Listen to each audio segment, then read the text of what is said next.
Nobody watches baseball. No. John, do you know who broke his record? The steroids guy. He didn't get it nominated to the Hall of Fame because of it. No. He wasn't a home run hitter anyway. Barry Bonds. Barry Bonds. Okay, on we go. So take a look at your handout, have that handy, and let's get to it. So if you went on strike, what are you perceived as doing? You're being an anarchist. You're being an anarchist, and they would continue this, or consider you what? You just said it. Communist, yes. Okay. Take a look at the picture there on the right side at the bottom. You're trying to bomb the special. Interpret. It's the evil communists coming to destroy freedom And liberty and everything that the U.S. created. And who are these evil communists? There's one word I want you to say. Immigrants, yes. Okay, and that is depicted there. Now that picture is from the 1920s. Okay? All right, so let's continue with this. Now we saw this yesterday, I realize that, but let's just answer it again. Okay?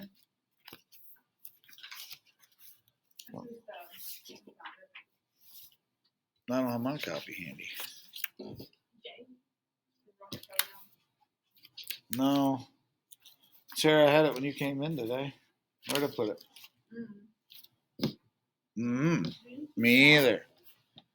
All right, we'll read it anyway. Most people believe what about the bombings? Go ahead. Keep going. Keep going.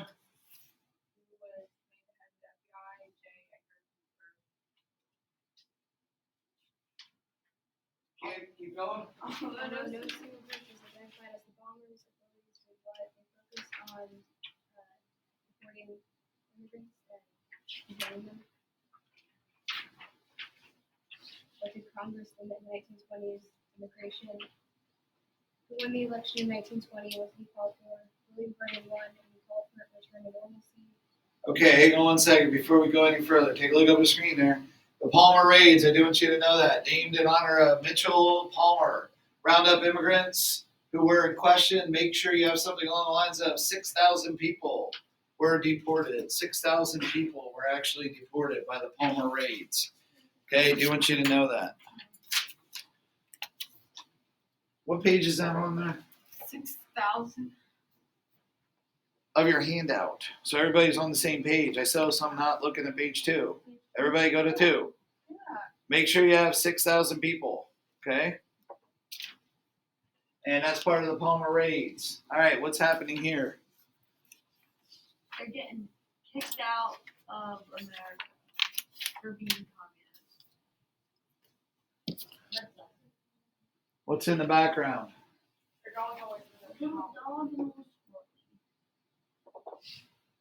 Is going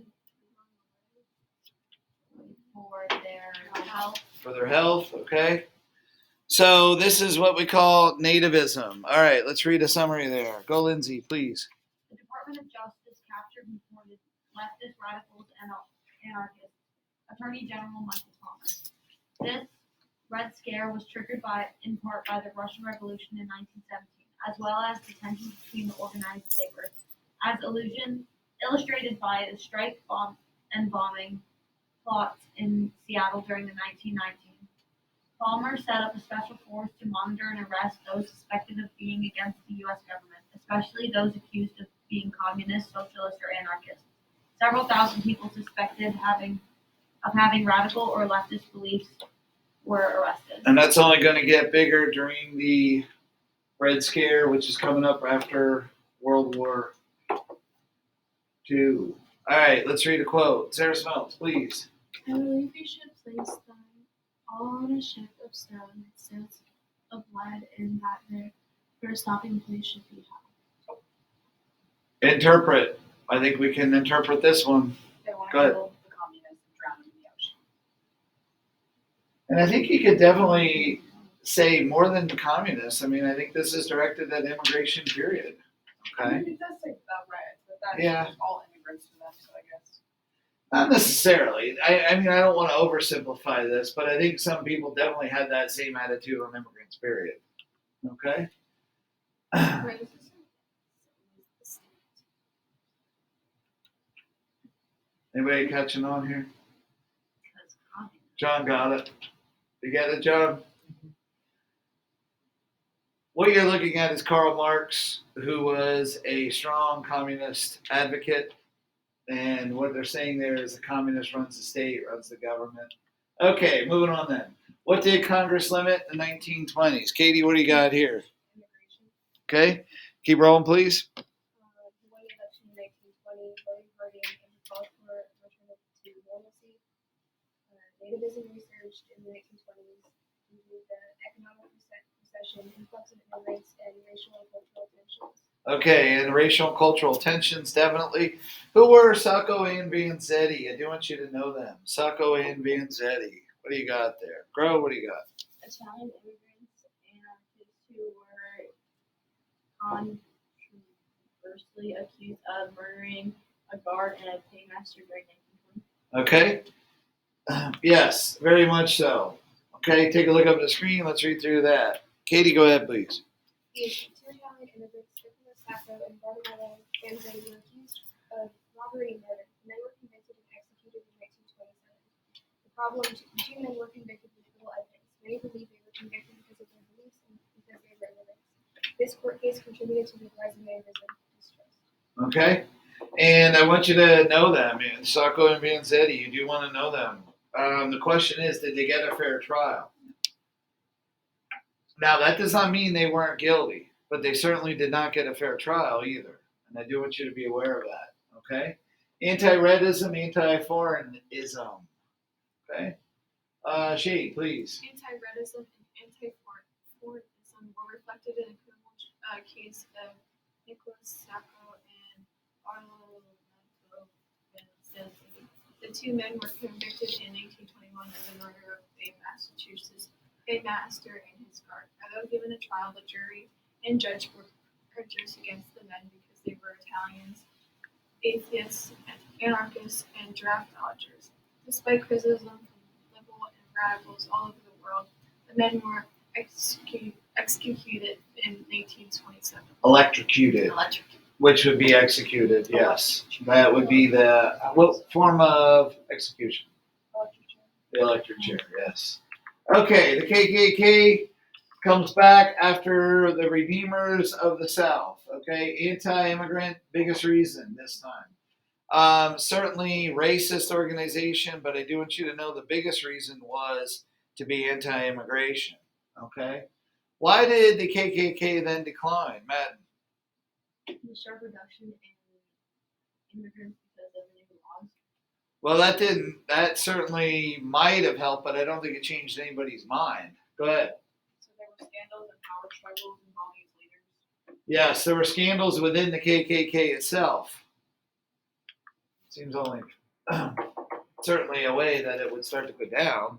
Okay, but at the same point, I want you to understand it wasn't because the KKK had a change of heart. Okay, I want you to understand that. Still a racist organization.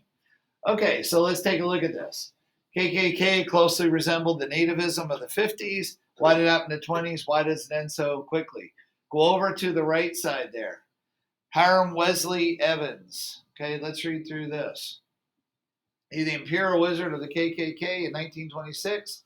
Poignantly described the cultural grievances that fueled the Klan and lay behind much of the fundamentalist revolt against modernism.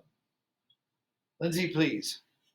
Nordic Americans for the last generation have found themselves increasingly uncomfortable and finally deeply distressed. One by one, all of the traditional moral standards went by the boards, or were not so disregarded that they ceased to be binding. The sacredness of our Sabbath, of our homes, of our chastity, of our and finally, even our right to teach our own children, our own school, fundamental facts and truths that were torn away from us. Those who maintained the old standards did so only in the face of constant ridicule. We found our great cities and the control of much of our land, industry, and commerce taken over by the strangers. We are a movement of the plain people, very weak in the matter of culture, intellectual support, and trained leadership. This is undoubtedly a weakness. It lays us open in charge of being hicks and rubes and drivers of second-hand Fords. Okay, moving right along here. Katie, please. The Ku Klux Klan led to the Invisible Empire grew quickly in the early 1920s. Klan was anti-foreign, anti-Catholic, anti-black, anti-Jewish, anti-pacifist, anti-communist, and anti-internationalist, anti-evolutionist, anti-bootlegger, anti-gambling, anti-adultery, and anti-birth control. We're going to take a breath. Okay, go ahead. It was pro-Anglo-Saxon, pro-Native American, and pro-Protestant. Did not oppose prohibition. The Klan spread rapidly, especially in the Midwest and the South, claiming 5 million members. Okay. Keep going, Katie. Why did the Klan end? Decent people recoiled. It collapsed in the late 1920s after a congressional investigation exposed the internal embezzling by Klan officials, exposed as a money racket. But it was an alarming manifestation of intolerance and prejudice in post-war years. Okay, and certainly alarming manifestation of intolerance and prejudice. Okay. Prohibition, obviously not a great picture. Let's take a look though. 18th Amendment, what happens, everybody? No drinking. Volstead Act, that was actually the law to enforce prohibition. We'd like you to be aware of that. The Volstead Act, not supported in New England. Bootleggers apprehended. Who's that guy? Al Capone. The Untouchables. Has anybody ever seen the movie The Untouchables by any chance? Elliot Ness was the famous lawman that went after Al Capone. And it's a great story, sad story that Al Capone really dedicated his life. I'm sorry, Elliot Ness, the guy on the right, to getting Al Capone. And he really sacrificed his own livelihood to go get the guy. Okay? Prohibition. Okay, keep going there, John. See Prohibition, Noble Experiment, page 6. You have to read that part. Go ahead. 18th Amendment, 1919. Forbid the production, sale, or transportation of alcoholic beverages in the U.S. Terms speakeasy, illegal bar, bootlegging. What do you think bootlegging is? Selling alcohol. Manufacturing illegal alcohol. What's a hooch, John? Is that someone who goes to a speakeasy or somebody who reports them? Oh, If you say you got a hooch, that means you got a bottle of the bad stuff. Volstead Act, what was that? I just said it. Enforced. That enforced it, yes. Supporters of prohibition, note the different reasons. Keep going, John. Progressives. Alcohol is responsible for physical abuse of families. Employers thought that alcohol hurt worker efficiency. WCTU, Women's Christian Temperance Union, at first concerned with temperance, then focused on prohibition. Women led the temperance movement. White Southerners wanted to keep alcohol out of the hands of blacks. You see the different reasons for prohibition. But don't forget, we could add another one for prohibition. We talked about last chapter. What was another one? Oh, because it was like German beer. Yes, German beer, yes. Keep going, John. Westerners, alcohol was the root of public drunkenness and prostitution. You see the different reasons there. Nonetheless, it happens. Okay? Keep going. The Noble Experiment. The movement to ban alcohol has been building since the late 1800s, and many thought prohibition would decrease unemployment, poverty, and domestic abuse. 18th Amendment passed 1919. And what they're doing is dumping it right down the sewer, dumping the alcohol right down the sewer. There's World War I, that temperance movement, as we discussed before. Look at the second to last bullet point. Bro, go. Second to last. Yep. A difficult law to enforce. Organized crimes, speakeasies, bootleggers were on the rise. And I want you to think of that organized crime. Does anybody know another name of organized crime? The gang, the mob, the mafia. Yes. Al Capone, the last one there. Go, man. Al Capone virtually controlled Chicago in this period. Capitalism at its Zenith. zenith. Now, I would think of it. Boy, the Chicago, it must have been a brutal place in the 1920s. Race riot, lynching. Oh, yeah. Yep. Yeah.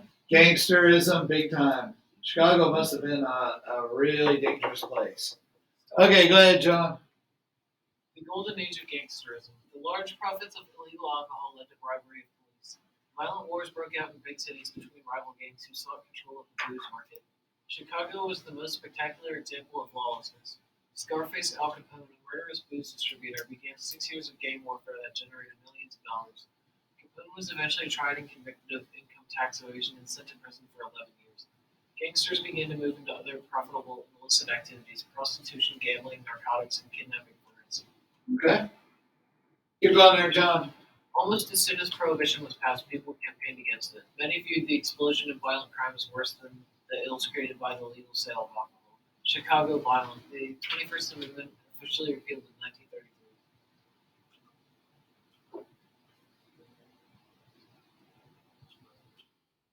1933. Roosevelt actually signed the repeal. Okay, and obviously these speak for themselves, the pictures. Take a look at that one on the bottom right. Interpret.